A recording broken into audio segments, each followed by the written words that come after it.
Hello, beloved community. I hope you are well. In light of recent events on the global stage, I want to applaud individuals, organizations, and countries working tirelessly to bring some stability and solution in Europe and for the people of Ukraine. Whether in advocating for sanctions, offering aid relief, immediate transportation and asylum, while conflict is inevitable, war should always be optional and a never chosen one at best. As things both escalate and evolve, you might ask, does it matter that we gather with the ultimate aim of discussing and learning about peace while the world is seemingly at war? And while we wait with bated breath to see what happens on the international scene, even as we keep our news feeds refreshed while wondering what might happen next. Does thinking and talking peace matter in these times? And in turn, I ask, does it matter that your kids are provided for and taken care of? Does it matter that your grandkids are safe in their schools? Does it matter that families, small or large, have heat, clothing, food, shelter, and a promise of tomorrow? Does it matter that workers, colleagues, and employees are compensated so that they can in turn provide for and support their families? Does it matter that lives be spared, be they of service and law enforcement officers, or of citizens young and old, individuals driving, individuals in their homes, or even in a given neighborhood? If you answered yes to any of these questions, then yes, it matters. It matters that we gather to discuss, learn, and strategize about peace and the utilization of tools, practices, and knowledge that support the production, process, placement, sustenance, and reinforcement of peace with tools such as nonviolence and the knowledge of wisdom principles such as those of Dr. King's.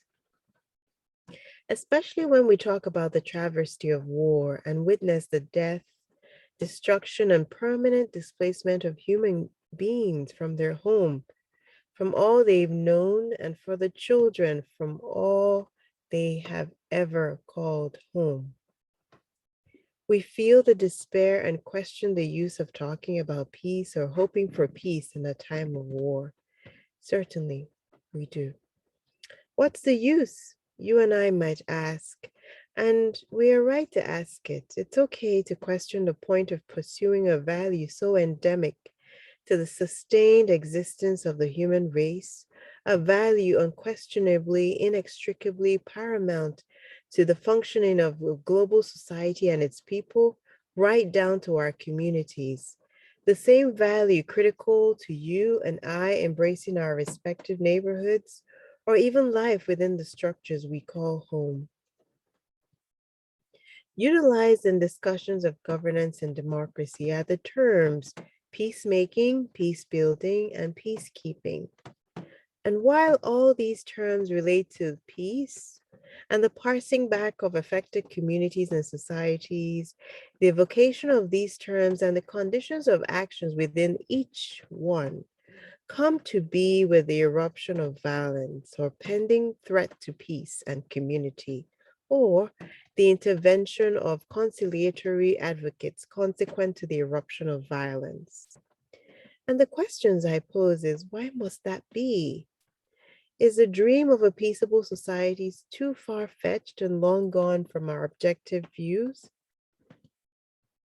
According to the United Nations on the role of peacekeeping in the definition of terms used, peacemaking generally includes measures to address conflicts in progress and usually involves diplomatic action to bring hosting parties to a negotiated agreement.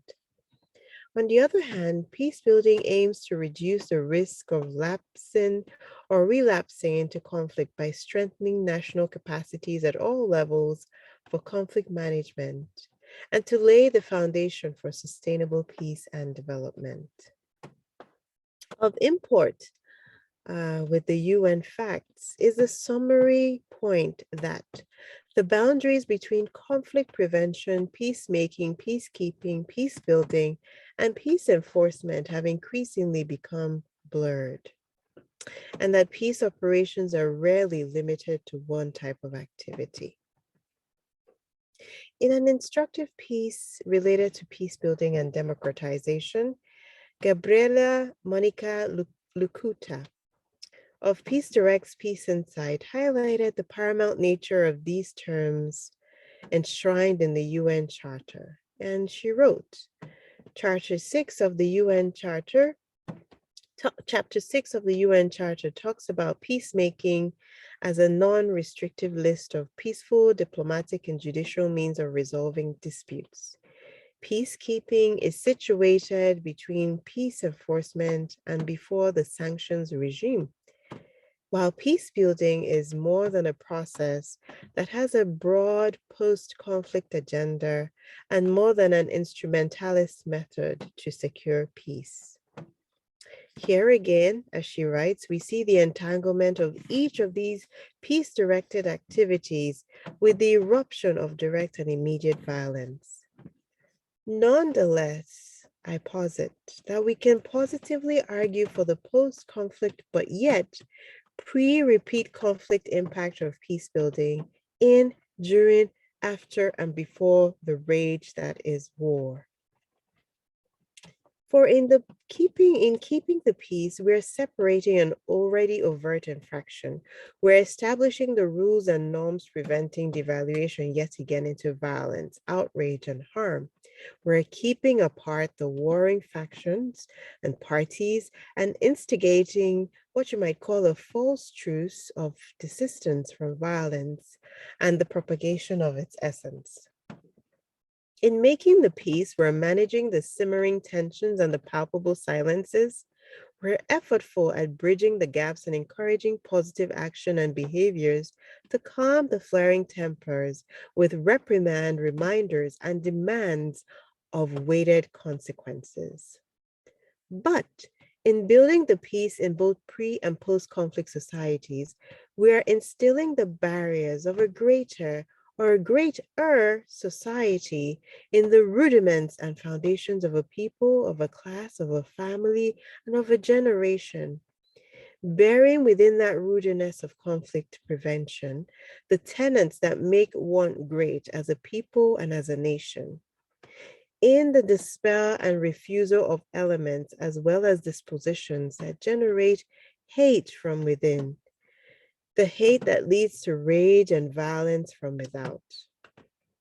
In conflict prevention, we're looking to the soul of the person, each person, and the soul of that society.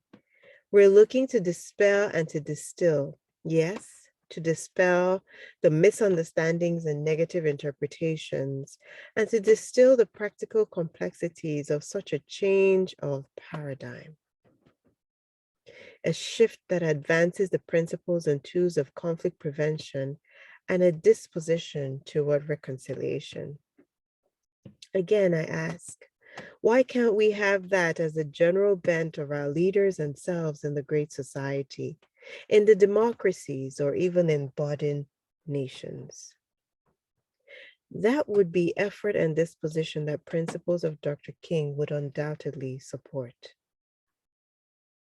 So what can you and I do now, in ways small or big, to advance the disposition and the bent towards conflict prevention, and more so in the pressing immediate for the people experiencing war? Well, you and I could use our personal or multiple platforms to advocate for peace, good values governance, and prevention of rising tempers, rising conflict situation, and escalating dramatization of overt violence. We could support organizations in the area or locality working for peace and teaching conflict resolution. We could learn about the effect of war, the displacement of persons, and the trauma these take an impact on children and families.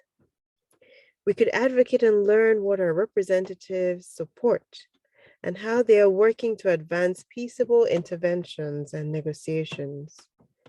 And of course, in the immediate, donations are always, always, always critical. Donations directly through international or local charities that are on ground and serving at present the people of Ukraine. In the immediate, beloved community, thank you for all that you do, even as we continue to strive for true peace on earth.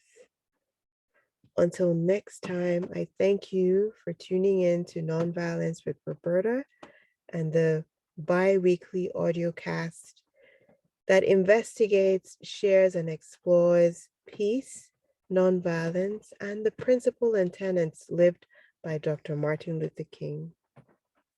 So until next time, beloved community, from my heart to yours, La Paz.